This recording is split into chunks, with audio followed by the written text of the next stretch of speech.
Welcome to The Explainer. Today we're going to try and build a portrait of one of the most influential figures in all of history. But we're not going to use history books. Instead, we're going straight to the source, the memories of the people who actually knew him best, his companion. So let's start with a bit of a puzzle.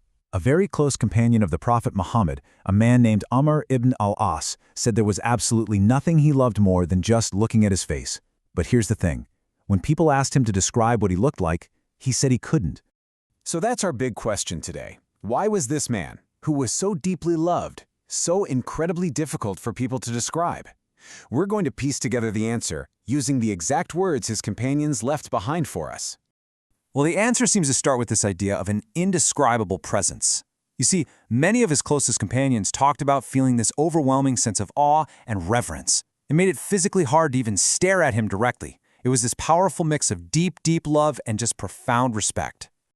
So, because they couldn't find the right words, his companions reached for these incredible metaphors. One woman said that seeing him was like watching the sun itself rise.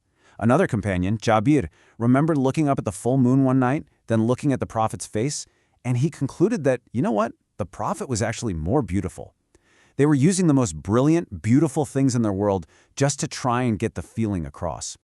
What's really interesting, though, is that the most detailed descriptions we have don't come from the older, high-ranking companions. Nope.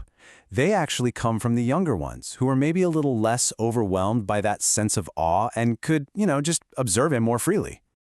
All right, so let's turn to those details and start building a more complete portrait from their own words. So Anas ibn Malik, he served the Prophet from the time he was just a little kid. He remembered a man of medium height, not too tall, not too short, with firm hair. But he also remembered these really specific sensory details. A handshake that was softer than any silk he'd ever touched, and a natural scent so pleasant that his family would sometimes collect his sweat to use as perfume. That's incredible. Anas also describes his skin as a lightish brown, what the Arabs at the time actually referred to as white. Now his cousin and son-in-law, Ali, he adds even more to this picture. He describes a slightly oval face, these large jet-black eyes, and a really strong, broad-shouldered build. Ali also picked up on his mannerisms, a powerful, quick walk as if he were walking downhill. And this detail I love. When he turned to speak to you, he wouldn't just turn his head. He'd turn his entire body to face you, giving you his complete, undivided attention.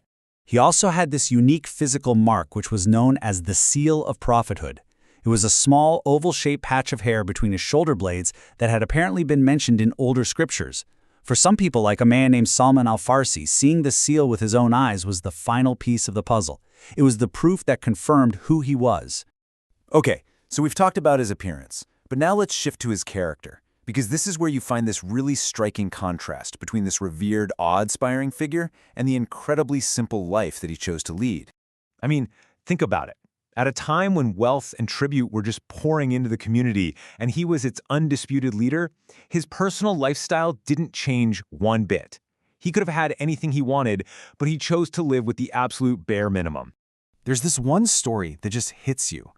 His close friend Omar went to visit him one day and found him resting on this really coarse bed made of palm fibers. When the Prophet sat up, Omar could see the marks the fibers had left on his skin, and he just started to cry, seeing his leader living like that. And this wasn't some one-time thing, for show. This was his life. His bed was often just a leather skin stuffed with leaves. His family would go for weeks, sometimes more than a month, eating only dates and water. It's even said that in his entire life, he never once ate his fill of something as simple as wheat bread. This was a deliberate, conscious choice, day in and day out. So you see how this humility, it wasn't just about what he didn't own. It was the absolute foundation of his entire character. It created this portrait of a person who was so gentle, so courageous, and, believe it or not, had a great sense of humor. Just look at these examples. His servant, Anas, the same young man from before, said that in 10 years of service, he never heard a single harsh word or even a word of irritation from him, not once. Or take bravery. One night, the city was startled by a strange noise. Before anyone else could even react, he was already on a horse, bareback, no saddle, riding out alone to make sure everyone was safe. And his generosity was just next level. He'd be given a brand new piece of clothing, and the moment someone admired it, he'd give it to them right there on the spot. And this next story just perfectly shows his human side, his gentle sense of humor. An old woman came to him and asked him to pray that she would enter paradise. He teased her a bit and said, "Oh, old ladies can't enter paradise." Well, she got really upset, of course, but then he smiled and explained the punchline. It's because God would make her young again before she entered. So even his jokes, the narrations tell us, were always rooted in some kind of truth. So what's the thread that ties all of this together? His incredible presence, his humility, his manners? Well, for his companions, it all came down to one thing, what they saw as his core motivation, which was this overwhelming, immense love for his people. Okay, so there's this belief in Islamic tradition that every single prophet that God ever sent was given one special prayer, one request that was absolutely 100% guaranteed to be answered, no matter what it was. Now, throughout history, other prophets had used this incredibly powerful prayer for things here, in this world. The prophet Noah prayed for the flood, Solomon asked for a kingdom like no other, but the prophet Muhammad, he made a profoundly different choice. He told his companions that he chose to save his prayer. He didn't use it for wealth or for power or for victory in this life. He saved it for the one thing he cared about more than anything else, the forgiveness of his followers on the Day of Judgment. For them, this was the ultimate, most selfless act of love imaginable. And why does this matter so much? Because this sacrifice created a bond that went way beyond just leadership. For them, this wasn't just a leader making a choice. This was someone they believed had given up his single most precious wish for them. And this really all comes together in one final, powerful story. A man came to the prophet, and he didn't ask about rules or rituals. He just said simply that he loved him. The prophet's response was just as simple. A man shall be with the one whom he loves.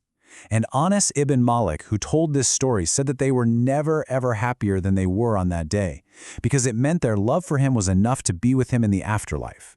And that was the ultimate fulfillment of this incredible portrait they held so dear.